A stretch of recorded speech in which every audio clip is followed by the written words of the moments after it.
and welcome to Slayerfest 98. I'm your host, Ian Carlos Crawford, and joining me for this episode, I have comic book writer and pop culture journalist Stephanie Williams. Hi, Stephanie. Hey. Do you want to introduce our guests? I sure do. Today we have Vox, and that is with a V, senior culture correspondent. Alex Abad Santos. Hi, Hey, Alex. Hi. And we also have with us Nerds of Color and freelance reporter Laura Sirikul. Hi, Laura. So Laura and I were just introduced. Preeti Chibber had to drop out, and she was so kind to introduce us yesterday. And Laura, like a fucking champ, you were like, all right, yeah, I'll do it. So I appreciate you jumping in so last minute. I imagine Preeti is probably very upset she can't talk about how hot and sexy this movie is. Absolutely. Oh, I know. I should text her now while we do this, just to be like, taunt. Oh, yeah. So I don't think I even said it yet. We're here to talk about Shang Chi that just came out this weekend. Alex, you saw it. How many weeks ago did you see it? I saw it a couple weeks ago. So if I'm a little rusty or stuff is out of order, please forgive me. And Stephanie and Laura, when did you guys see it? Steph? Oh, no, so you can go ahead and go. Well, I got to go to the premiere, so that was cool. Oh, nice. And then, I saw it again. So I've seen it like 3-4 times. So, the last time I saw it was on Thursday. So So I've seen it so many times. So I think I memorized the dialogue. Bless. That's what I was thinking this week of taking my mom to see it, just because I feel like my mom's usually into the Marvel movies, and I feel like this one is like also mom friendly because there's not a lot of back stuff to remember. And I think your mom would appreciate Tony Leung too. My mom did.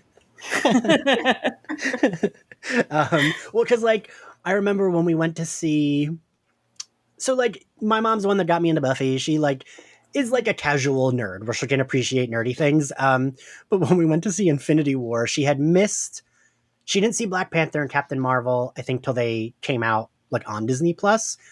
But we were seeing Infinity War, and I'm giving her the like catch up.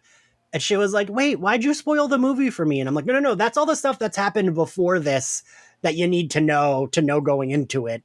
So there's like, once there's like a whole lot of Avengers to remember, she can't quite keep track of who is who. And I feel like a good superhero origin is like a good thing for my mom to like, good, she doesn't need to remember the characters from before this. Also, like they all die in Infinity War. So, it's just like, wow. My mom didn't know it was a continuation and was like, I love the movie, but I hate that they all died at the end. I was like, oh, no, there's another one coming. Steph, when did you see it? I literally just saw it yesterday. I tried to go, while my son was in school. That didn't happen. So yesterday. And actually, you know what? The time that we went, the theater was full, but they actually followed protocol, which I was surprised. So there was like 2 seats in between most people.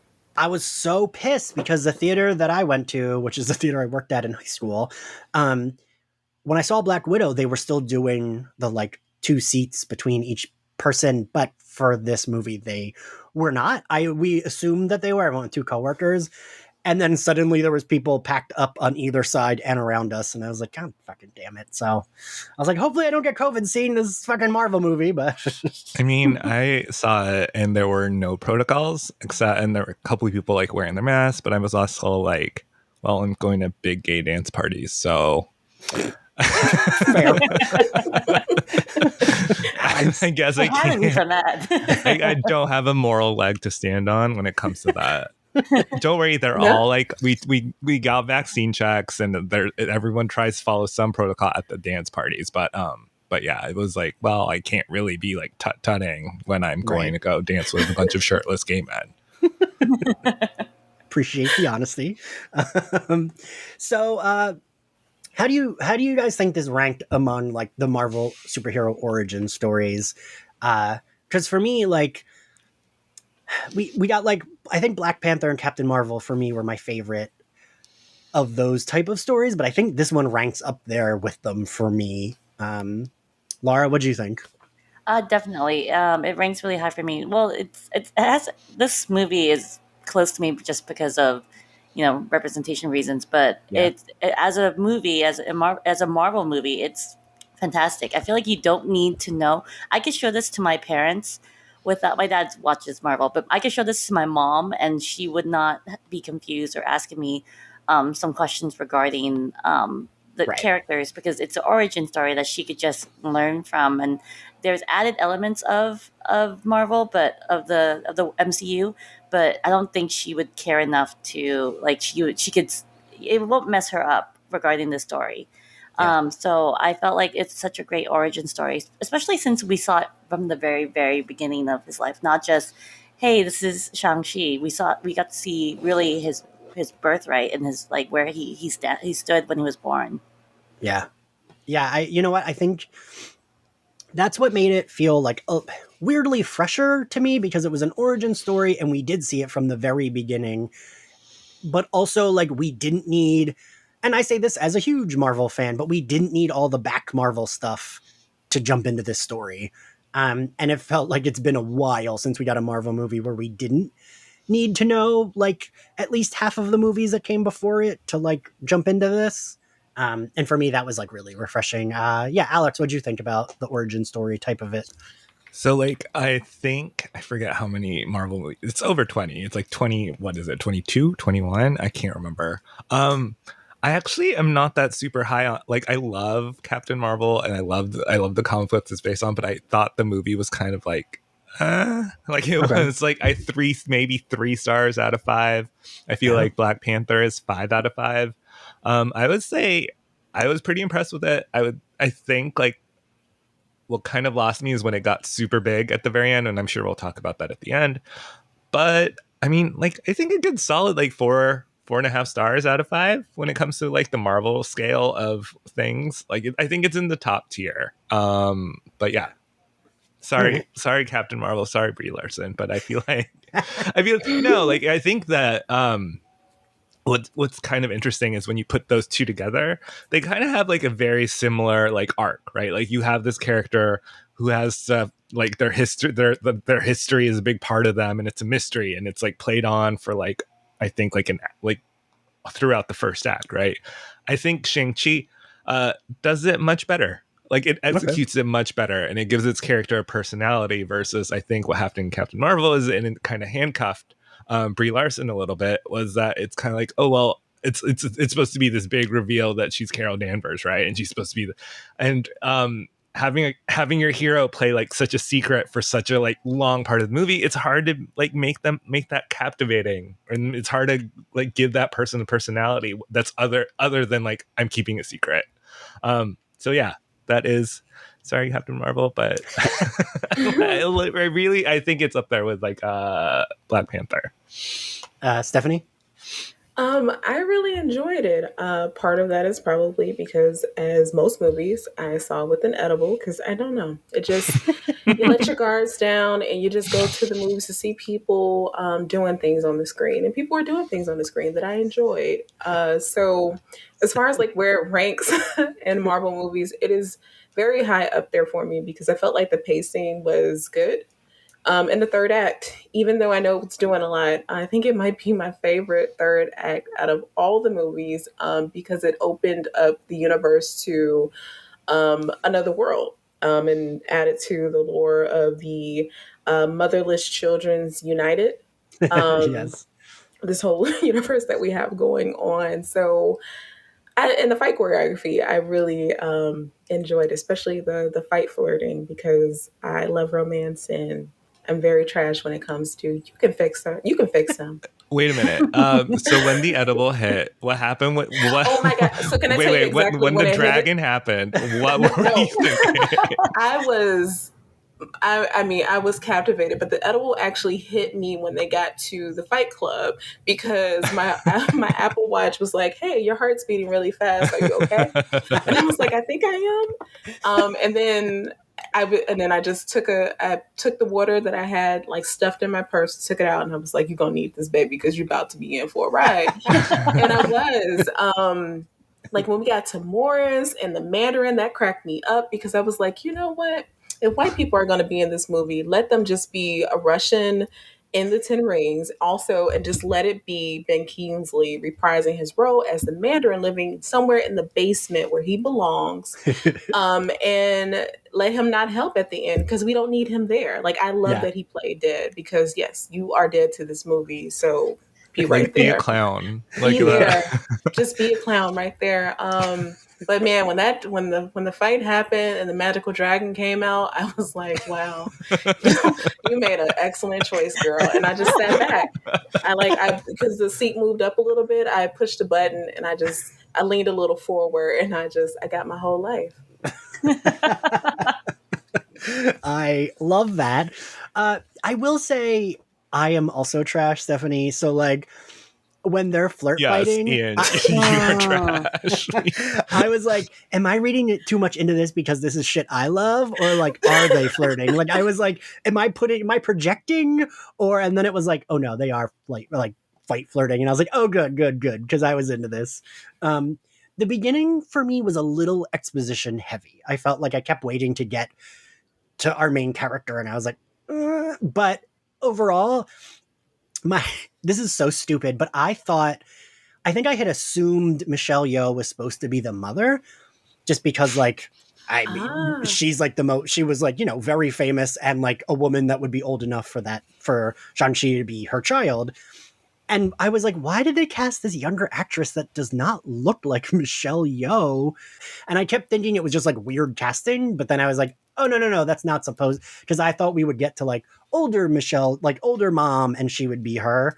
And thinking like Tony Leung is immortal, right? Like that was his whole thing. So yeah, of course he would stay looking the same throughout whatever. But then I was incorrect. And that was like my big gripe with the beginning. I kept thinking like, but why didn't they just de-age Michelle Yeoh? So your gripe with the beginning is actually your fault. Yeah, it was actually I'm an idiot. What you're saying. But the thing I loved is like, I mean, like you said, Alex, we do get to see him from the beginning, and I like that he was, going by Sean, and he was just like couldn't figure his life out. And the thing that I liked about this was not only was Shang-Chi and Katie, I loved their friendship. I love that they didn't kiss. I love that they weren't trying to push a romance there.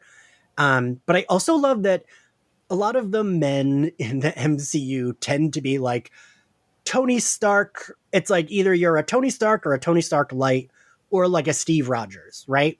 Mm-hmm. And I've come to appreciate the Steve Rogers type more, even though as like, I think like in my 20s and before I would have just only loved the Tony Stark types, but they've become so stale to me in the MCU that I liked seeing this like, he's like supposed to be what, I think 25, and he kind of just like doesn't know what to do with his life, but he isn't like a super quippy, smart ass, confident dude. And I thought that like already set him apart from the rest of the dudes that got their own movies. And it was nice to see like, even Paul Rudd, who is very fucking charming, he still is like a total smartass, right? And like, I like that Shang-Chi was not, and he was able to just be like a dude who like, likes to get drunk, go to karaoke, and works a shitty job. I thought that was like a nice change of pace. No, I I don't know. agree. Yeah. Mm-hmm. He reminded me of someone I would know. Like I would Yes. know from San Gabriel Valley or Queens, like because I was from New York. But yeah, it's like it seems like he seems like someone you would know. Mhm. And I know Aquafina can be polarizing, but I fucking loved her in this. I actually, yes, Nora Lum came through in this and made me genuinely laugh a couple times. I mean, still annoyed and upset about the other stuff, but I will say that she showed up for this. And I also love that they actually gave her stuff to do. Like it wasn't Yes. just all reliant on her being funny. Like they gave her some emotional beats and things to do. So that was nice. Yeah, and I like that we like met her family. Mm-hmm. We got to see, her grandma, which like feels very grandma to be like, oh, when are you getting married? Like, my my Puerto Rican grandma would say that all the time to like my straight best friend. She'd be like, when are you two getting married? But grandma, he's not gay. I know, but when are you two getting married? He'd be like, no, but never mind. And I thought like I loved seeing her family, and like she was still lots of times, especially the women who are like the like non super like super powered ones. Usually, I think of like Rachel McAdams and Doctor Strange, who like got nothing to do. And this felt like they were like, no, we're gonna give even like the non superpowered one things to do, and I liked that. Um, yeah, I don't know, and I, even like she got to drive the bus, she still like did shit, like you said, and I like that she was the one driving the car when they're going like through the secret pathway in the like woods. Mm-hmm. Um, yeah, I don't know, Yes, the beginning is foreshadowing that she's an amazing driver. She's the yeah, Asian Jeff Gordon. So I thought that was perfect that they set it up for that. Like, hey, I'm a great driver. So, which is like great because I'm like, yeah, like beating stereotypes of what Asian Uh-huh. women are, and Mhm. that really like got me like excited. Yeah. I, I, what did you guys think of their chemistry though? Did you like their friend chemistry It was together? I love platonic relationships, so I did like it. yes. It was believable too. Like Yeah, I yeah, could see them actually, hanging out and kicking it offset. So like it jumped out and I was like, oh, I breathed a sigh of relief when they did not kiss at the end. I was like, yes, right. this is just let them be. It's I, fine. I also enjoy just like underachieving couples. And I feel Yeah.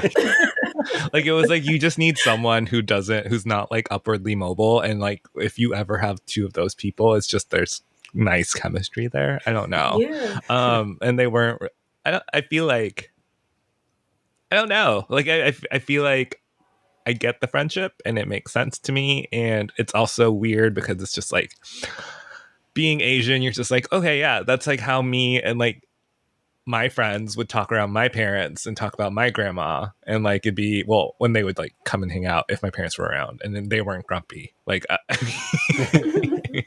I mean, all those things. So I think that was nice to see that reflected.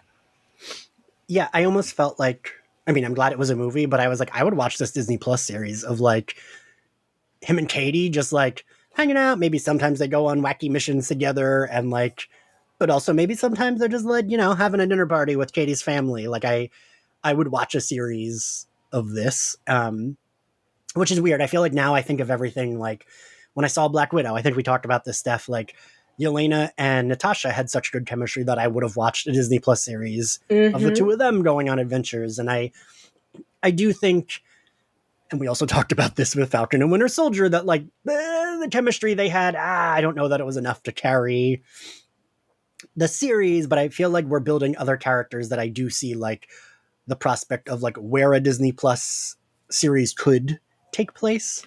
Um, and like the dynamics with characters and all that, like it has me thinking of that now ever since we went through all of them together and felt mixed about most of the shows.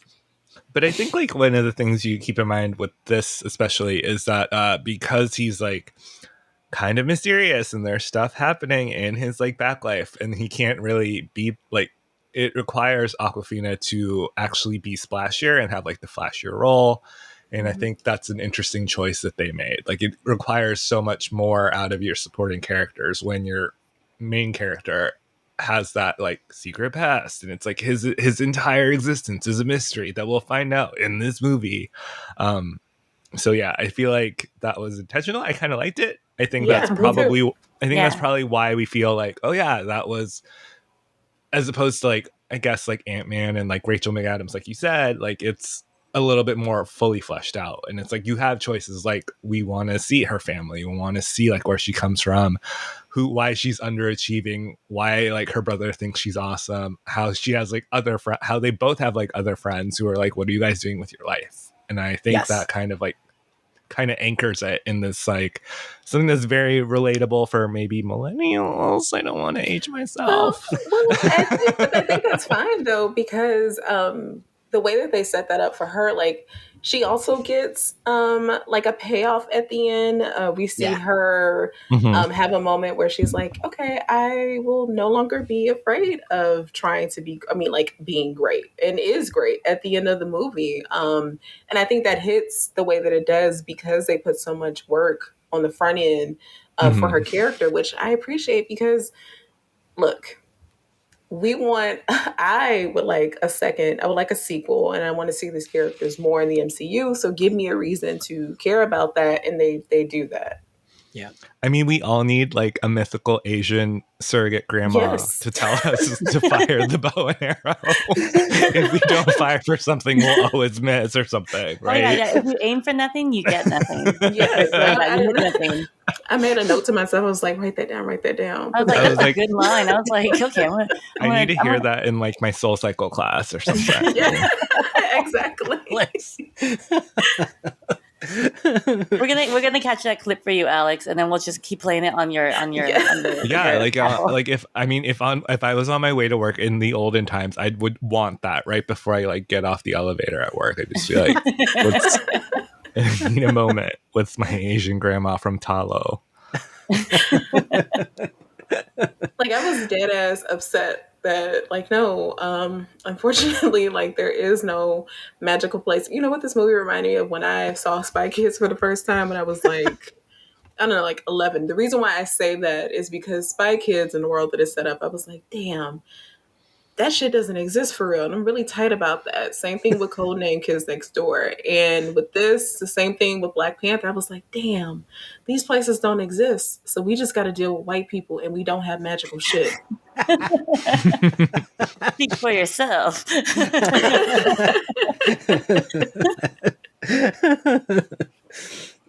Yeah, and I think the movie really did itself like it was a good job of like setting up their friendship. Like what? It was like the first like 40 minutes, right? Of like them kind of just like being friends, and like we get the bus scene, which I really thought was Oh, like a fantastic action scene. I love that so much. The part, because it just reminded me of comic panels. Because a lot of these movies, and I'm looking, I'm like, okay, so what influence of comics can we see in this? And in that, when they're fighting along like the length of the bus, I Mm. love that because I just thought of a double page spread where you have this fight sequence just happen with the whole length of the bus smack dab on the entire comic, and you just see them move along. Like I love that scene so much. The fight choreography in a lot of this entire movie, I thought was just very. I don't know. I loved it, and just very booky, and remind me of the kung fu movies that my grandfather loved to buy at the middle of the mall. Because we had a ton of those VHSs, so that was nice. Yeah, I think Yeah. that the bus scene, especially well, it's like all the fight scenes in this, it just makes you kind of like look back and being like, well, some of those fight scenes in those other movies look like they were like pushed through a blender a little bit because you kind of lose a little bit of like it's so meticulous in this movie how much space, how much physics, how much all this stuff is so calculated into. And I also think it's because we don't often appreciate like, oh yeah, like this fight scene rocks. Like sometimes you don't appreciate like, oh, like being able to tell what's exactly happening in a beautiful way. And I Yeah. think like the Yeah. bus scene, you're just like, oh my gosh. If we're rewinding back to like the kung fu flirt scene, like even then you're just like, wow, it's like the way like all the blocking in it, like all the space is so well done. And you're just like, oh, I wish like every Marvel movie had this kind of thoughtfulness when it came to like how the actors are placed, like what kind of action is being shown, how like slow it's going, how fast it's going, how like can I tell what's happening? And I wish like every Marvel movie was this meticulous when it comes down to fight scenes. Yeah, the bus scene was one of the best I've ever seen of like martial arts of Marvel. Even I think maybe even better than Daredevil, which is like on the top of my list. Laura, And I'm so glad you mentioned Daredevil because I always think of that as like the best the of gold Marvel. standard, yeah, that's Yeah. always the gold standard. And so for me, I'm like, wow, because they got Jackie Chan's people like his ex team to come and like Andy Chung, and like they all like contributed. So that's why you see a mixture of Wing Chun, you see a mixture of Tai Chi, you see a mixture of jacket fu, which is like my favorite kind of fu. Like when he Mhm. uses the jacket to fight, I love when they use the things around them for fight scenes, and so that's like a signature Jackie move.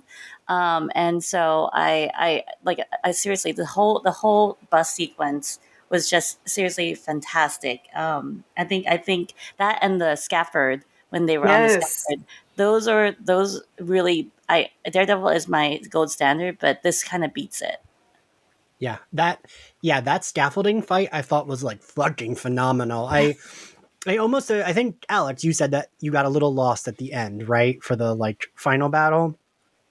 I Yeah, agree but with I Alex think though. I think that's like more like I think thematically, like I think Mhm. like the whole idea like of I think it's more the scope of it, you know? Well, Because I think what the movie does so well is like tell like this really intimate small story of like this guy and his parents and his Asian mom and being like and I don't know, it was really touching and then I feel like in the end it kind of like goes kind of crazy in a way that I feel like I don't want to say it was bad, but it kind of I feel like the other stuff, the smaller intimate stuff is much better. It was well, rushed. Absolutely. Yeah. the whole Thank you. reason, I don't want to honestly, say bad things. the whole reason I said that to you is because I do agree. I actually think the like, and it's wild to think of a fight on scaffolding outside of a giant building is smaller, but like it was smaller than this like giant battle with everyone fighting. And I actually thought the bus scene and the scaffolding building fight were like more fun than the final battle. Just the final battle, like you said, it did feel very Marvel.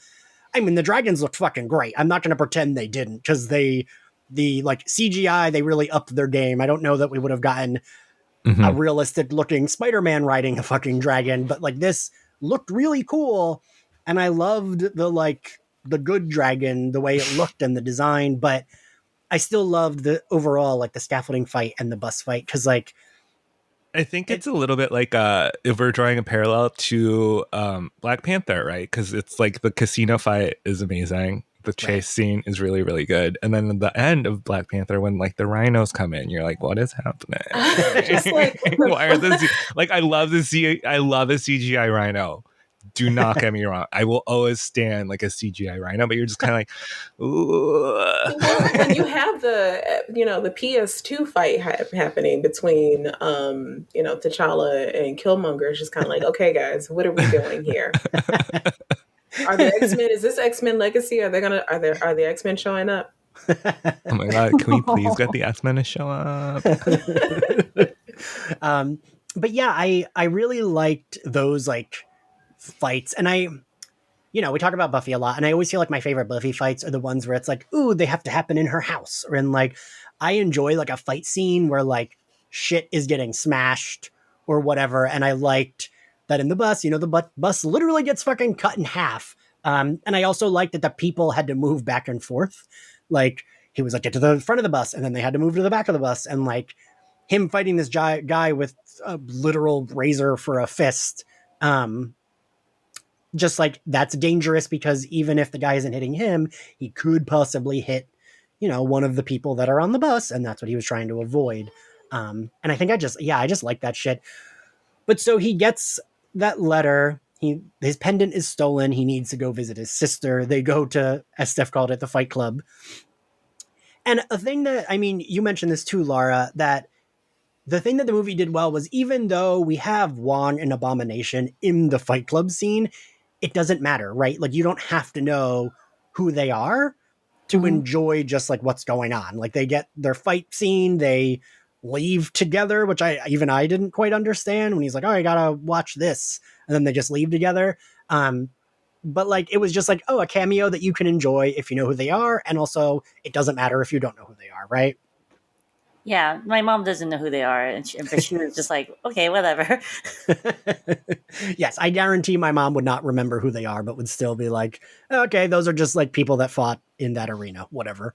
Um, yeah, and I thought I loved that like basically she built an empire. What did she say at like 14 or 15? 16, 16. 16, right? Like the sister was a total She badass. was a Yeah. girl boss. She girl She boss was. gaslight gate kept the 10 rings. She was like such a badass. She has such an interesting backstory. We get to see her Mhm. origin too.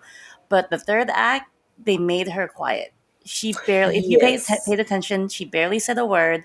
She barely said a word since the car ride when they got in the car.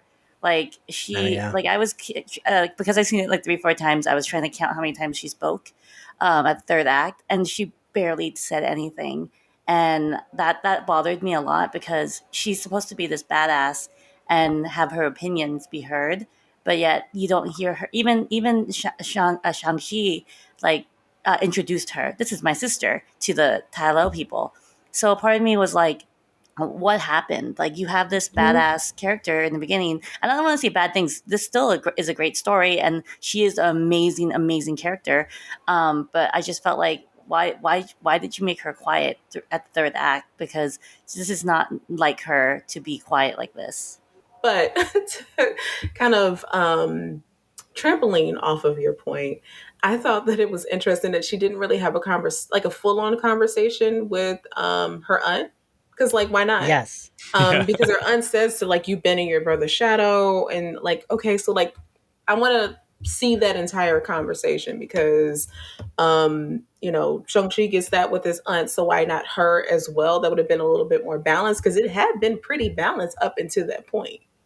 Yeah, I mean, I would like to see like Marvel do better when it comes to like like I kind of feel like they were like, especially with like the post credit scene, it kind of feels like they were going for like, yes, this is a feminist character. Look at her like defeat men the way men would defeat men. But I Mhm. kind of would like more than that. I don't know. I feel like we're 20 movies in. Let's see a little bit more than, even if it like you guys said, like it's like just have her speak maybe. Like is Yeah. that too much to ask in the third act? Like have her talk about stuff? I don't I also, know. oh, sorry, go ahead. No, I also wish she kind of confronted her dad because like she was like the Yeah. unwanted child, like the daughter. So that was a Mhm. bother for me. That bothered me that she didn't get to confront him. You know what, that I actually thought when she got on the dragon, I was like, oh cool, now she's gonna fight her dad. But then like, I don't know, the dad was just like dead, right? And I did think it was weird that she didn't get to have, because it almost felt like Shang-Chi. I mean, she was understandably pissed that he had abandoned her, but she didn't really. He got to have the final confrontation with the dad, but I was waiting for her to have a confrontation with her dad. But she didn't really have one, right? And her No. character didn't really have that much of an interaction with her mom, which I think is, but she talks about it like they did. It's like, but we Yeah. didn't see it, right? Like like it's very much, it's a mom and son movie, but Yeah. I think like, Mhm. I think the way it's presented, it's not presented as a mom and son movie a little bit. Like it's like, oh well, it's like she was young and he had to take care of her, but it's like we didn't really get to see like her relationship with her mom, even though the movie kind of says it exists. But also, I Well, saw this 2 weeks ago. I'm not sure how well, much I no, remember. you're not wrong because for a brief moment I was like, well, did the mom die during childbirth? Because there Yeah. wasn't much of anything between them. But then when I saw that, no, that like she was old enough for them to like build some memories, but we don't get that.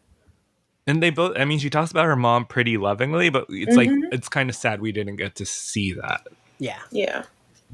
And like, I get that that happens with anyone with like, of like, I feel like that does happen. Even if someone didn't have a lot of memories with said like family member, they'll still, speak lovingly, but we should have gotten like maybe a few more scenes. Um, I do feel like maybe you're right, Alex, that they're kind of like, look, she can beat up the men. There we go. Like, feminism achieved, right? When like, give her a little bit more, like, flesh her out. But I did think she was great in the scene she got. Um, I did appreciate, I kind of, at the end battle, I was like, oh, she didn't get like knocked out and he's going to have to save her. I was glad that there wasn't really that, at least. And again, the women in this movie got more to do than a lot of the like side characters that are women in the other Marvel movies. But yeah, I definitely would have liked a little bit more from her, because at the end when she takes over the like 10 rings, that was cool. I love that. And I Yeah. love the look. I love that like she graffitied it. But I would have liked a little bit more lead up to that. I don't know. Nope, I Yeah, I agree. also wish I got more of Michelle Yeoh's character too, because I feel like they spent Yes. too much time with Trevor, and the time that they could have spent that they spent on Trevor could have gone to Nan. Yeah. Yeah. Agreed. Yeah, I would agree with that. Um, and so with the dad, Alex and Stephanie, you are both comic. Oh my gosh. Oh my I mean, God. Are we going to no talk way. about the dad? I We're know. going to talk about the dad? Oh my God. Is it time to talk about the dad? I was actually going to ask if it was I meant to look. Is that accurate to the comics? That like, so like he technically would be the Mandarin in the comics. Oh Is my Shang-Chi's gosh. dad technically the Mandarin in the No, Fu comics or Manchu. no? His dad is Fu Manchu in the comics. Yeah, it's they Okay. totally changed because Kevin Feige was like, okay, so that people think that we plan out things so meticulously. What Asian things have we introduced early on, like briefly? Yeah. And someone was like, "Oh yeah, the Ten Rings. Maybe we'll do something with that." And he was like, "Yeah, the Mandarin. Let's make an entire joke out of that. That we also knew that it was a joke, so let's build it into this." So that is how he became his dad. Okay. I Yeah, was and there then for that like I meeting. feel like in the comic books, the Ten Rings are all actually magic and have their own elements of magic Right. to them. But Mm-hmm. then the MCU kind of biffed that with the Iron Man 3 stuff and also I think a little bit of Iron Fist, right? Because it's like Yeah. they're kind of connected, and then like the whole Netflix thing with it was kind of like messy, and so The there's a lot of like reconstructive surgery happening with fair. Shang-Chi and the Wait, not MCU. this movie had a little bit of a BBL. Yeah, we gave the MCU gave or Shang-Chi gave the MCU a BBL.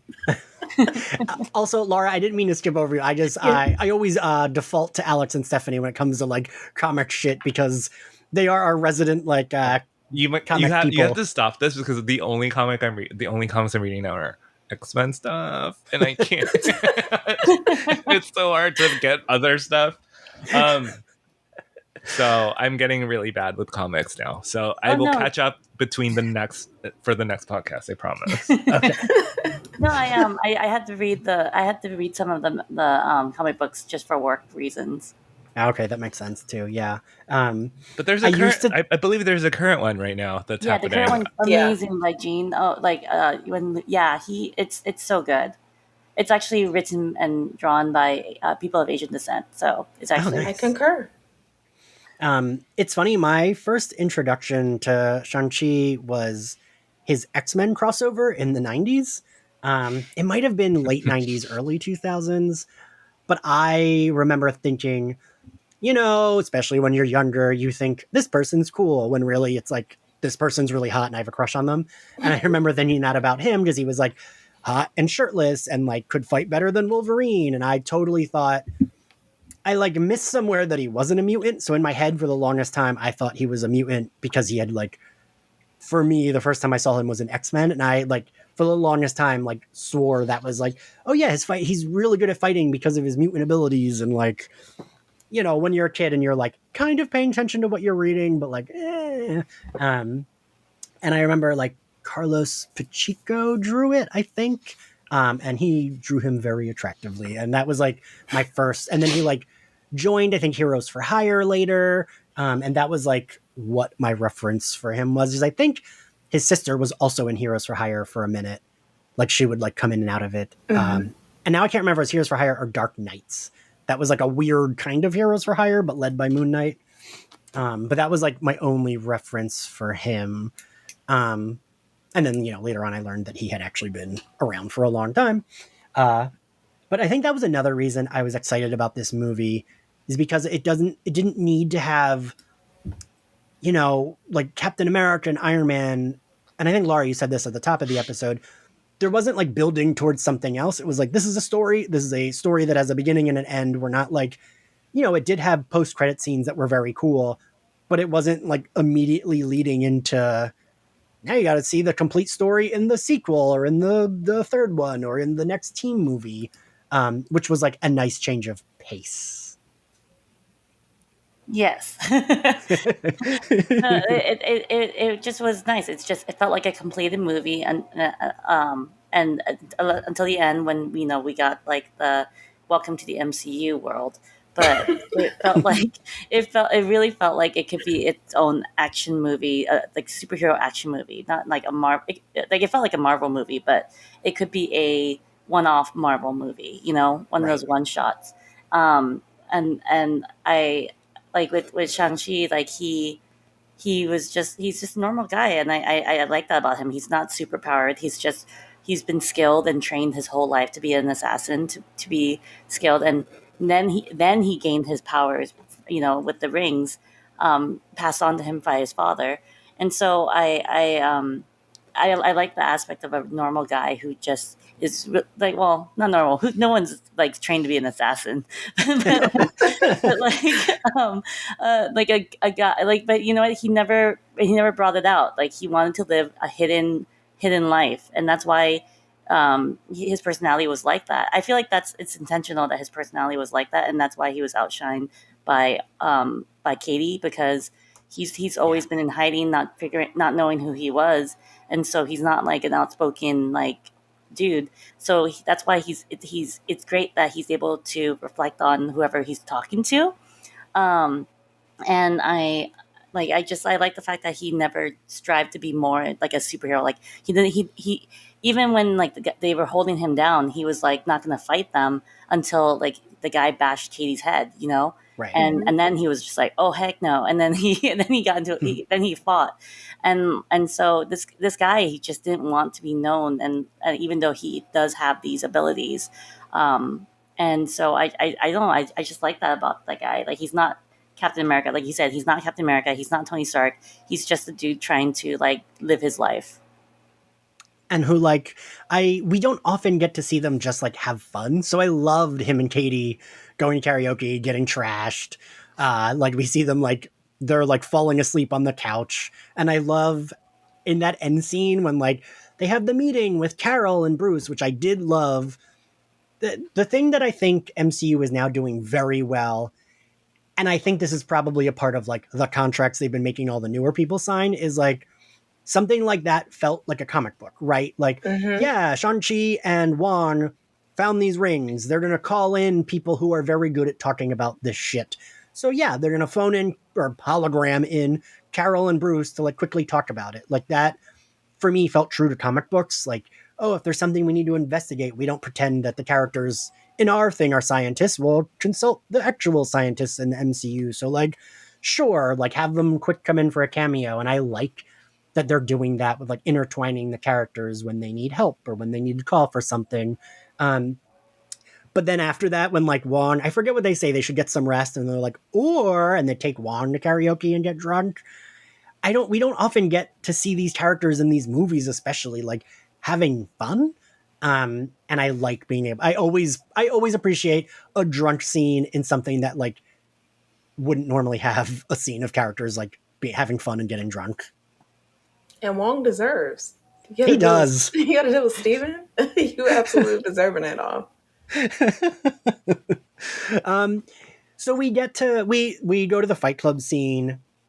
I will say, when Katie fell off the ledge, I was like, and I was worried like her death was gonna like motivate him to be more whatever, like more assertive or something. And I was very glad she did not die.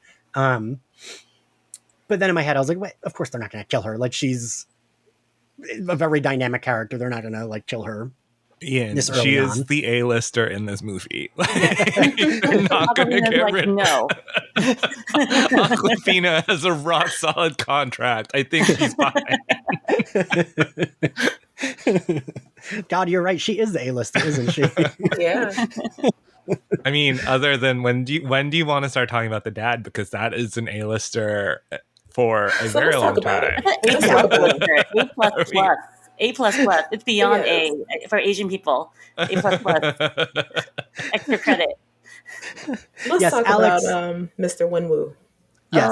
Yeah. Oh yes. Here we go. Tony Leung, his hair is swooping down in the right ways. He has bracelets that give you power. How could this movie get any better? I don't know. I don't think it's possible. And all he does is want you to come home. Who wouldn't want to come home? If Tony Leung is calling you to come home, find me a human that's like, no, I'm going to think about it. No, never, ever, ever, never. And also, he falls into the water in a white shirt. And so that was great, too. He also falls. I mean, yes, like his mom, Shang-Chi's mom, sacrifice her like immortality, her Same. whole entire village, this Same. like elevated living to like Same. this like transcendent knowledge and like higher presence to live with Tony Leung. And who wouldn't? Who would not? I believed it. Because the second time they like gazed into each other's eyes during the fight, I was like, girl, you might as well, your bags are packed because you're going home with him. And I absolutely loved it. And then when they showed the little flashback family scenes, like them playing Dance Dance Revolution and all of that, I was like, oh, my heart, y'all better look at each other while these kids are asleep. I think the actress, and I am bad with names because I can't. Fala Chen. Fala Chen. Fala Chen. So she had this interview with someone, and she was just like, "Yeah, when we started fighting, I forgot all my words. I forgot all the choreography. I didn't know what to do because he is that hot. This man is this hot, and I just completely fell apart." So I interviewed her, and I asked her about Tony. And she said that it was so hard to concentrate, but then it was really difficult because his wife was on set. Same. But she said, she goes, "How can you not fall in love with that guy?" And I was just like, same. I love that. She was pretty fun on her own too. So if they were ever looking for a third, I mean, I'll be their unicorn. I will be their unicorn. Right? But like the chemistry was there, so it's so like that really helped in making it believable that like she would leave everything that she's ever known, and also that he would put the 10 rings up for her. So that I was like, yes, give me my Disney fairy tale.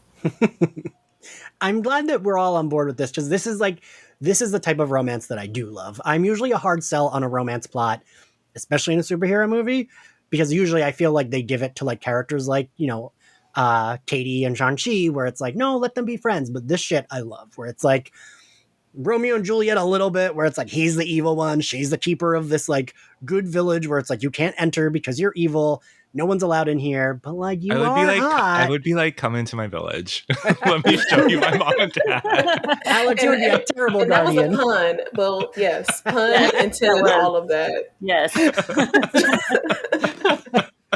But like I'm always on board with that kind of romance, so I was really glad that's what we did with them because I thought, I don't know, I just think that shit is more engaging to me. Do you think Michelle Yeoh is like, girl, you can't? And then she saw him and she's like, okay, go. Okay, go. She helped her sister pack those bags. I was like, I get it. Just go. She was like, don't worry about the kids. We'll make sure that their things are ready when they come visit. The clothes will fit perfectly on them. Don't worry about it. Like, we got it. But also we can get the dragon scales. We got it locked down. Get your man. Their relationship, because I know that this conversation about villains that needs to be redeemable and blah blah blah, and I'm like, okay, I hear y'all, but this doesn't apply to me for this. And I'm just not listening because I wanted to believe that he was a guy who was doing a lot of bad things, or maybe not even bad. Depends on the perspective for 10,000 years or whatever. But it depends on your perspective of being a warlord. How loosely do you define a warlord? Your perspective of a warlord running the world. He is that hot that you're trying to rationalize I'm warlord. trying to rationalize this It's as hot like much evil. as I can. Yes. They got Stephanie, me. Stephanie, I feel like you don't often get roasted on this podcast. I don't. So that's how this movie really tripped me up, because I'm telling you, like throughout the whole thing, like I was really trying to justify all of these things. And it was like, he's just trying to get to his wife. He thinks that she is behind there. Doesn't matter that this beast is going to kill everybody and everything. Like he's just trying to get there. He won't listen. He just is really emotional. That's all. He's just really emotional. And I'm just like, I looked at myself when I got home and I looked in the mirror and I was like, girl, you know better. I mean, was part like, of me was, but we're in a pandemic though, so it's okay. Part of me is like, well, what if she is behind there? I mean, she has the voice. This demon is good at voices. The ventriloquist. Yeah. God. No, but I do think that there was something kind of lovely about like this is a woman that you would give up your immortality for, and like this is like the family that you would raise if you would give up all that for this. I don't know how believable that is for a warlord, but yeah, I like that element of it. Of like, well, it's kind of like that whole. It's kind of like Magneto a little bit, like in that, like I don't really have to agree with Magneto and everything, but I get like Magneto because also Magneto is super hot right now in the fucking current run. It's also very baddie-ish, but which is probably says more about me than about Magneto. Anyway, I was just about to say. No, but like it's a villain that you get like a little bit like Killmonger, a little bit like you get like okay, well he's not like evil for the sake of being evil. There's a motivation there, and it's mapped out pretty well. Versus like someone that's like I'm going to conquer the world, and you're just like, well, why? And then it's like, what next? Also, I just kind of was like, man, Cliff is really lucky he didn't run into you. Or maybe Cliff knew better. Hawkeye knew better not to like to your doorstep when he was on his when he was killing all the killing all the people of color. Yeah. Oh, it was like when he was killing all the Asians. Yes, and I'm just like, where were you at, sir? I think he was no, that was like the weirdest thing because it was just like, yeah, Hawkeye feels bad, so he's killing all these cartels and killing all these Asian people, and it's just like, well. Also, I want to point out, Steph, you called him Cliff. Is that his name? Cliff. You know what? He looks like a Cliff. You know what? I was thinking of Heathcliff. He's fucking Cliff. When he killed those Asian people, it was Cliff. Like, okay, fine, they were probably Yakuza, but like that's when he was Cliff. Not like when someone mispronounces your name, is it, Mr. Martin? Cliff. Hey, fuck Cliff. So I guess we'll talk about the end battle. I do agree that there was a little bit like it felt like let's talk about Michelle Yeoh coming in. Yes, okay, and being like, yo, my sister left with this hot dude. It's about time you guys showed up. And right on time because they just came off the presses, y'all. It's still hot. So yes, she does. I mean, she's great in everything, but she does really like. I felt like she was the perfect one to be the warm, welcoming voice of like these children who had been abandoned and had an evil father and like need some kind of like warmth and love in their life. Like she was very good at being like, hey, like I'm your aunt and also I can train you how to fight better. Like I liked her being able to do both. Like be the like warm family member and then also be like, hey, no, open your hand when you're fighting. Like, let me train you. Also, Shang-Chi's aunt and Shang-Chi's dad do not age, and they're both he comes from a very good bloodline if he's gonna look like that at like 59 years old. Yes. Well, you know. Yeah, what did you all think of Michelle Yeoh as the aunt? Oh, she was perfect. I mean, I love Michelle Yeoh. No matter what, I'll always stand for Michelle Yeoh. Like I'm her biggest fan. Like, but she was great. Like she herself was great. I wish she was given more to do. I wish that we got a battle between her and Wenwu. Because they made it seem like they were gonna have like this battle together. Like everyone's like, oh, we have Michelle Yeoh and you have Tony Leung in your movie. They're gonna battle. Like, oh my god, that would be epic to see these two like superstars, battle it out. And they never got to, and it kind of was like disappointing to not even see them try to, and then him running away, kind of thing. That part was like, but everything else, like when she welcomed them, she goes, "You're children of Talo, I welcome you." The only thing that made me confused was how she knew their size for their outfits. that still kills me inside. When I'm like, does she have like different? Did she make multiples? And then she was like, this one seems like their size.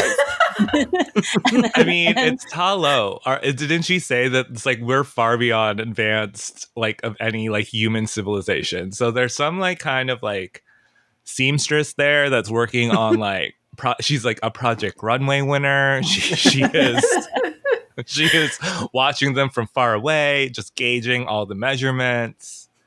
They've got Christian Siriano on speed dial. Yeah, but also I felt like it felt rushed. Like she was telling the story, like this is multidimensionals and all this, like all these stuff, and that's when when Shang-Chi falls into the Marvel third act trap, where it just feels rushed. Like in the beginning, it's like, wow, this is great pacing. Second act, it's like, okay, this is pretty good, and then third, it's like, hey, here's all the history in 2 minutes of like the multi-dimensions and all this stuff. And I'm just like, oh, this is a lot. But Michelle Yeoh did it beautifully, but it was just a lot to take in. I think also, Laura, I think what I think is great is I think when you cast Michelle Yeoh in a martial arts Marvel movie, it's like you're already saying so much, like based on like this woman's history and Crouching Tiger, Hidden Dragon, which is one of the best movies ever created. And it's just like seeing her on screen, and then the foot thing that she does, that Shang-Chi's mom does, and then he does at the end, I'm like crying a little bit. And I'm like, I don't know why I'm crying or why this, and it's just like so hard to put into words, like how much this means. Seeing Michelle Yeoh, seeing Tony Leung, like I don't know, it's like so crazy. My reaction, maybe it was the pandemic, maybe it's been all this, like I had this like wave of emotion being like, oh my gosh, this is such a touching fight scene. and it's just like oh my god, I love my mom. I know she's mean sometimes. Alex, I love that you don't normally get like overly emotional. I feel like normally that's my job on this podcast. No, I don't get overly emotional, but it was just like when he like it was very Angels in the Outfield when his mom tells him to pitch underhand, and then he does. Am I the only one that saw that movie? It's a white person movie. But she's just like, or wait, is it Angels in the Outfield or is it the Rook? I can't remember what it was. It might have been Angels. No, I can't remember what it was. Is it? I don't know. Is it the Rookie? I think it might be the Rookie. I think it's is that the one where he breaks his he breaks his arm and he gets it. He gets really sorry. Another white person movie. I just got them mixed up. They all look the same about baseball. It's true. The Rookie, and he gets his magic arm and he can throw fastballs, but it like heals. And then his mom is just like, throw it underhand, and she's like in the stands, and then he does, and that made me cry. This is the same thing. The foot circle with when in the leaves or in the sand. What his mom taught him. I feel like, again, this is like how much meticulous planning and thoughtfulness goes into the fight scenes, but like that single gesture, I was weeping into my mask when that happened, because it's just like that's how you know he loves his mom. Yeah. And she loves she loves her sister, and that's why they know, and that's like something they share. No, Alex, what? I just feel I'm not irrational. Am I? Am I crazy? No. That's part of the reason why the third act tricked me into really liking it, because of those small little moments. And I was like, man, I really don't want him to kill his dad. Like, I don't want you to live with that for the rest of your life, that burden. So I'm like, yes, let this monster kill your dad. Thank you. You know what though? No therapy for you. I was really upset that he had to die. Like, yeah, you know what? That part. But the thing is, like, what really kills me, because like I think I'm really like I'm very much like in like where I'm like I have a tough exterior, so I don't really cry often. So so like for me, when the dad saved him from the monster, and then the dad gets taken by the monster and stuff, I'm like, do you guys remember 2 acts ago he tried to kill his son and he thought he succeeded? And I was sitting there, I'm like, and they were showing these clips of like the sweet moments, like of the dad with his son, like putting his head together, and I'm just like, did you try to kill him 2 scenes ago? Like, why? Like, they said, forget that. Yeah, they said that was 2 comic arcs ago. I know. I was just like, I just was like, so that bothered me, because like they had to kill him, and like I just wanted more for Tony Leung. Like I feel like there was more to be done with Wenwu, like, and the death felt unearned, and it just felt like it was just an easy way to get rid of him. Yep. Because why not have him come back and dismantle his own thing? Like, why not have them, I don't know, like figure out their relationship, try to move forward, and then like him actually actively dismantle and give his sister something else really cool to do? Like, I don't know, being the one to go through the portal as well with Katie and Shang-Chi at the end. Well, I actually had this idea of Wenwu going back to Ten Rings, and he's trying to make it right for his daughter, but his daughter is plotting to take over him. I love that.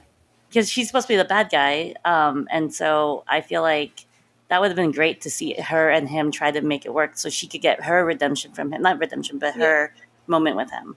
Yeah. And then we get to see more hot Tony Leung. Oh my God. Yeah, sign me up. But he told Kevin that Feige, man like, you got one movie. That man is so that man handsome. could do anything, and I would be like, yes. He just like pushed. There's like a scene where he just pushes his hair out of his face, and I'm just you can hear like the angels singing, and it's just absolutely beautiful. Alex, in this episode, you are emotional and horny. You are taking over my spot on this podcast. First of all, Marvel movies need to be hornier. I agree. I don't understand how you have this many good-looking people not having sex. But like, it's also the only one having sex is Tony Leung. Fine. The thing I did appreciate was when Katie saw him with his shirt off, and like it was almost like, oh, he was hiding that under there. But like, we never needed her to like want him sexually, but just like objectify him a little bit, which I appreciated. Yeah, I don't know. The dad didn't quite do it for me, Alex, but Shang-Chi did. I thought they dressed him really well. Like, I thought the Marvel characters, sometimes they like, I feel like the MCU's version of like dressing well is like either ridiculously like Rob Liefeld drew this character in their like people clothes where their muscles are bursting out and it just looks ridiculous, or it's like Tony Stark and you're wearing a suit and like, all right, whatever. But I really liked they dressed him like well for like a 25-year-old. Like, he was fashionable and like wore clothes that like normal people would wear who dress well. So for me, that like totally did it for me. And the fact that, you know, when he popped his shirt off, he looked like that. So that also helped. I don't understand what's wrong with you, Ian. I don't, a dad doesn't usually do it for me. Like, I want to look like, if I'm praying and lighting candles that one day when I'm an older Asian man that I will look like Tony Leung, or like half as good as him. I will settle for a quarter as good as him, but I don't know. Like, I feel like something's wrong with you. I think the movie knew that they wanted to make the Asian men look hot because, you know, like, I know Destin and the writer Dave are very into like, we want to break stereotypes of what Asian men are and like that the stereotype of what Hollywood has done, and so we're gonna make Simu as shirtless as possible throughout the scenes, and we're gonna bring in Tony Leung, which Ian, I don't understand Tony Leung, and we're gonna bring these two good-looking people. Slayerfest Slayerfest listeners, I want you to go back and listen to all the people that Ian has said is hot and fucking roast this man. Oh my God, Ian, and you be about like, to get this is you? I want like a thread of this you. It'll be like, guys, I thought that this extra that was in Spider-Man was really hot. And he's like this 22-year-old dork. Like, oh my God. Ian, is your wig still on your head? I know, Jesus. What? I didn't say he was unattractive. I just said he didn't quite do it for me. And you'd say that Shang-Chi is a dork because I feel like he's very hot. No, I'm just saying that, like, for you to insult a man like Tony Leung like this and not pay him proper respect versus like someone, probably some like doodad from like Agents of S.H.I.E.L.D. You probably went on like fucking. I never claimed to have good taste. There's probably Alex. like some like, I know there's an episode of there where it's probably you talking about this Agents of S.H.I.E.L.D. character who probably gets like 3 episodes. It's like, he's so hot. And it's like, we look at him and it's just like this, like, I don't know. Just a complete. Are you talking about the man who was in Hacks? Because yes, no, of course. Not the guy in Hacks, which we all know is like a Because smoke show. You thought he was hot too. He's a smoke show, but I'm sure there's someone else. Anyway, the final battle. Stephanie, talk about what you loved about it, since you loved it. I don't know. Again, coming from a woman who was like 2 hours into her edible, you know, bright lights, beautiful colors, beautiful gowns. He did the really cool thing with the 10 rings. I really enjoyed that. I don't know, like it was entertaining and not as distracting as the other third acts were, even though it's rushed. So like what I've started doing with Marvel third acts is having a sliding scale, because they're gonna be a mess either way, right? So how messy? And for me, it was entertaining in its mess. So for that, I was just like, okay, whatever. Like I'll give it to y'all. I'm relaxed. I'm having a good time, so I'm just gonna give it to you that way. That's fair. That's fair. Laura, what did you feel about the final act? The final act, well, other than it be rushed, the fight was like I really loved the fight. Like I loved how he got the rings and he was able to put in the monster's mouth, and then they got into the chest, and that part was cool. All the CGI stuff. But but the thing is, I am kind of sick of dragons. Of Asians use the use of dragons for Asians like mythology, when they have so many different amazing creatures to use, and they did showcase some of them. But other than that, like I did enjoy watching like the dragon and all of them fight with each other. I like, yes, I felt like it was a lot of CGI, but I felt like it worked for the fantasy realm of Ta Lo. Because I like when you look at the bus scene and the scaffold, it was more like this is like real life. This is the way that they filmed it was like more reality based. And then when they got to Tai Lo, it's more fantasy. So that's why with the CGI, I was like okay with it, with being it like kind of more CGI, because I'm like, this is a fantasy realm. This is another dimension. So I'm okay with that. But I felt like it was good. I really liked it. Like other than the things I've said, like I really enjoyed it. Like the film overall, I enjoyed. I enjoyed the fight. I enjoyed the last scene. What happens, except what happens to Tony.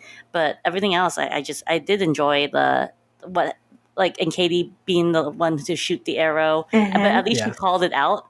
Like she's all like, I just learned it like a day and a half ago, and I got it, and I really love that she called it out, because at first I was like, oh, this is BS, but then when she called it out, I was like, okay, I'm glad that she called it out, and now I forgive that scene. But she should have been like, if Cliff can do it, I can do it. yeah, but overall, I enjoyed it. Alex, you liked it, right? Okay, hopefully we can edit all that out, whatever I just missed, and me asking to go to the bathroom to go pee. Final act, I think it was just like, it doesn't, I mean, it reminded me a little bit, like, I think I just watched Raya and the Last Dragon, and so it was kind of like, oh, it's more dragons. And I think the CGI is fine. Like, maybe it's a little too big in certain parts. I think the part that got me is that the movie does a lot of things really well on a smaller scale. Like it talks about family. It like touches upon this whole idea of like Asian American identity. There's some even like moments of just like, I don't know, like I read into it like this allegory for immigration. And I think like what happens to your relatives when you immigrate, and it's just like what happens when you come back. And it's like this whole, it's a way, there's so many things that touch upon like the Asian American experience, and that I think it does really effortlessly, really well. I think blowing it up into this story of like the soul sucking demons, and then they're stealing people's faces and essences, and this giant dragon that eats them all up. I don't know. I was like, the other stuff is done so well. It's a little frustrating to watch it just kind of sink into this giant CGI battle. I'm glad he got the rings, though. I'm glad he got his dad's magic bracelets. So yeah, I think nothing against the third act. I think the movie does everything else really well. It's kind of a shame that it just couldn't have like him facing off with his dad as the final type thing. That's how I would have changed it. Yeah. It's a little like Wonder Woman, a little like Black Panther. Like it gets so big at the very end and you're just kind of like, it would be better if you just edited some stuff down. But I know this is Marvel, and asking for editing and smaller scale on a Marvel scale is not. I should be watching Disney Plus or something. Yeah. Well, we saw with that Disney Plus WandaVision. No, right? I'm not gonna lie though, because I was like, "Ooh, let's end it this way." I thought that after the beast was killed, like the souls would be released, and like that's how we would get his dad back. Like I thought that there was going to be a bursting of souls, and they would go back to their bodies. And then when that shit didn't happen, they were lighting candles. I mean, like I was like, "Fuck!" So everybody's dead, huh? Okay.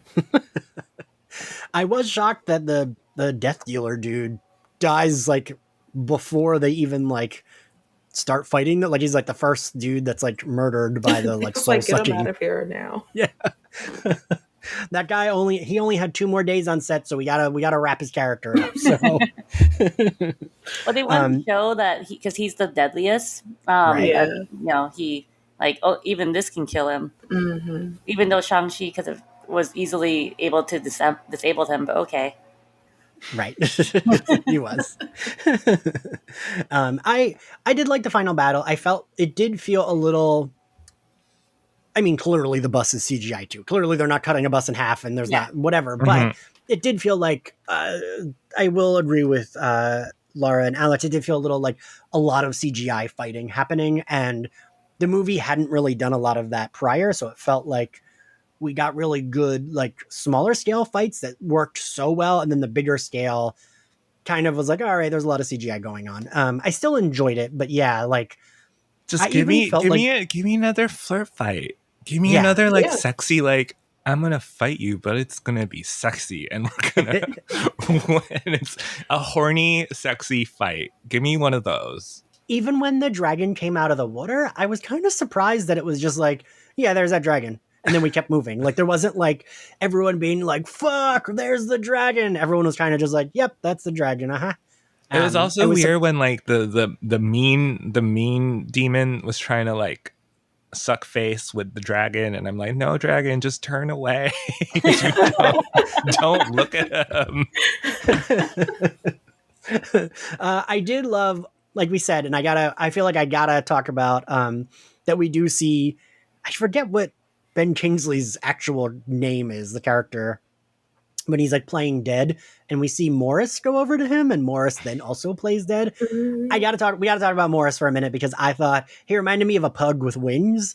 And Laura, you said that the character Morris is like that, like species is based on natural the magical, mythical right? creature. Yeah, the mythical creature is based on is actually really scary looking and scaly, and it really has long legs, and it's just really it looks like a chicken too, like the roasted chicken, like the way it looks like in Morris, but it's scaly, and it has wings, and it looks really creepy versus how Morris looks cuddly. I love that. I kept thinking I wanted like a Costco roast chicken when I saw him. Like I was just like, Alex. I was hungry for one. I like that the cute creature made you think of eating. Did it not remind you of a golden roasted chicken? It did. I mean, I could see that. Yeah. I mean, I grew up with a pug, so anytime there's like a slow fat animal, I just like am like, oh, a pug. Like that's all I like relate it to. All right, so I guess we're at the end here. And now for a quick break. Folks, do you love movies? The good ones? Even the bad ones everyone told you not to like? It sounds like Super Yaki is the place for you. The team at Super Yaki loves movies. So much so, they've dedicated every waking moment of their life to bringing you top quality merchandise to showcase your love for them. From super soft t-shirts celebrating the 20th anniversary of the cinematic masterpiece Josie and the Pussycats, to comfy sweatshirts made for the brave members of the Movies by Yourself Club. They even have pins of some of your favorite directors, like Sofia Coppola and Jordan Peele.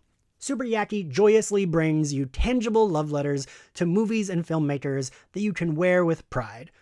Plus, the team at Super Yaki screen prints all their apparel using eco-friendly, 100% water-based inks, and ships with compostable poly mailers for an environmentally friendly alternative to online shopping. And as a special gift to you, listeners can save 10% on their order with the code SUPERSlayerFest, all caps, no spaces, at checkout. If the spirit moves you, find them at superyaki.com. Let's watch more movies, y'all. Alex, what was your favorite scene? Oh, the flirt fighting. The flirt fighting is so beautiful, and it just connects the entire movie because she does the thing with her foot that made me weep and cry because that's just how she, the flirt fighting. That's all I can say. Laura?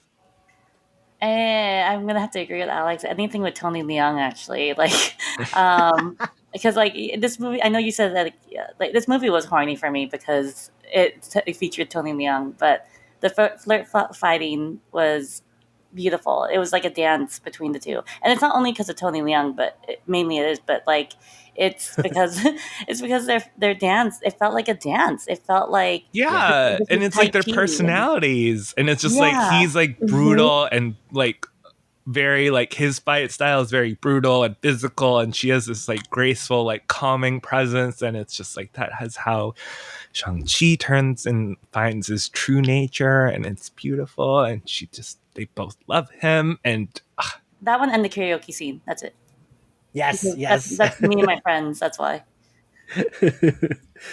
Stephanie?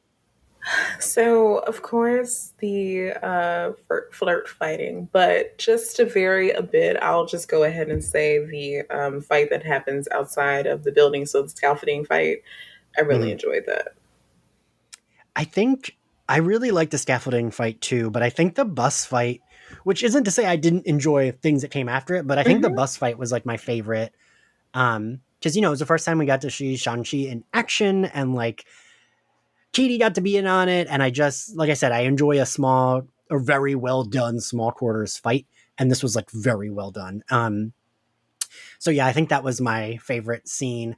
What grade do we give the movie, Laura? I gave it a 4 out of 5. All right, Alex. I'm gonna grade it against other Marvel movies, and there's Okay. been like I guess like 20 plus of them. I would say it's in the top. I would say it's in the top 5 or 6. Okay. I think it's pretty. I don't know if it's. I still think Black Panther is my top Marvel movie, but I would say this is probably like 5th or 6th maybe because you have to Okay. throw in like Infinity War and Endgame. But loved I it. I really do feel like my order of Marvel movies depends on which one I've watched most recently. Stephanie, what grade do you give it? So scaling it on Marvel movies, I'm gonna give it a minus. Okay. And this is rewatchability because I hardly ever really rewatch the movies because I never really have a reason to. Like they don't give enough reason for me to always want to rewatch them. But this is one that I can definitely see myself rewatching at least 2 or 3 more times. Yeah, like I could see. So like sometimes I'll put on ones as like background. Yeah, that. And like if I'm writing or if I'm like cleaning, and I do think Infinity War tends to be my go-to for background, but I'll stop it before the end because the end makes me too upset. But that doesn't mean it's my favorite, but I do know like Captain Marvel and Black Panther, which are my favorites, those also are very good for rewatchability. And I think this probably, once it's up on Disney Plus, will also fall into that rotation of like, cool, I enjoy this enough that it's also good as background that I can pay attention when I want to, but I can work on whatever I'm working on when I need to. Yeah, Laura, so I think I where give can it an everyone well. Find you? You can find me on Twitter at Sirikul, L Sirikul. Yeah, I'm always tweeting where my writing is and what I'm doing. Cool. Alex, where can everyone find you? You can also find me on the Twitter hellscape, Alex_ABADS. Twitter kind of sucks, but you can find me there or at Vox with a V, not Fox. Thank With you. an F. Stephanie, where can everyone find you? You cannot find me on that hellscape because I said fuck it and deactivate it. Don't know if I'm coming back, Dang. but you can follow me as of right now on TikTok and Instagram at Steph _I_Will. But I don't know, y'all. On my way out the Matrix, so that might not be too long either. Where can we find your comic books that you're writing? Yeah. Oh my God, Yes. right, duh, that thing. So Nubia and the Amazons will be out on October 5th. Please, if you can, pick it on up, spread the word.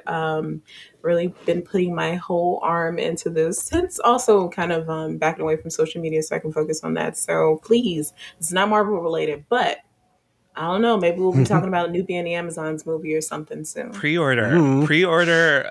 Call your local comic book shop. Is very important to pre-order comic books. Yes. Thank you, Alex. And I will say, I did our Patreon Zoom earlier today, and one of the guys on it, Steven, said to let you know, Stephanie, that you are one of his favorite people on TikTok. Thank you. Yeah, I'm just so like the stuff She's that would like, get me banned sorry, on Twitter. Steven, I'm out. Sorry to break it to you. So all the stuff that would normally get me suspended on Twitter is thriving on TikTok. So if you missed those edits, they're over there. You know, I was thinking that I was like, oh, all those like videos I do that I like am afraid I'll get banned on Twitter from, I can do on TikTok.